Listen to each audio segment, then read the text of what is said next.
Magandang umaga, ngayon po ay araw ng Biyernes, June 27, 2025. Update po muli sa lagay ng panahon. Sa kasalukuyan, isa pa rin bagyo o tropical depression ang minomonitor sa labas ng Philippine Area of Responsibility. Ito po yung dating LPA sa loob ng ating PAR. At isa namang low pressure area ang nasa labas din po ng Philippine Area of Responsibility.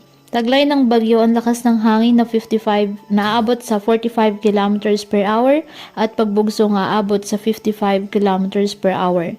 Kumikilos northwestward sa bilis na 15 km per hour. Sa ngayon wala po itong direktang epekto sa lagay ng ating panahon. Southwest monsoon naman ang nakakaapekto sa western section ng Central at Southern Luzon, Visayas at Mindanao.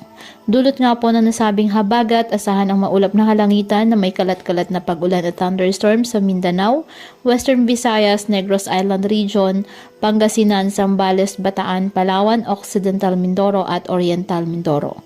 Nalalabing bahagi naman ng Visayas, bahagyang maulap hanggang sa maulap na kalangitan with isolated rain showers or thunderstorms, dulot pa rin po ng habagat. At ang Metro Manila at nalalabing bahagi ng Luzon, apektado po ng mga localized thunderstorms. Patuloy po na maging handa sa banta ng mga biglaang pagbaha at pag-uho ng lupa at palaging umantabay sa iba pa nating weather updates at sa updates po ng Pag-asa hinggil sa lagay ng panahon.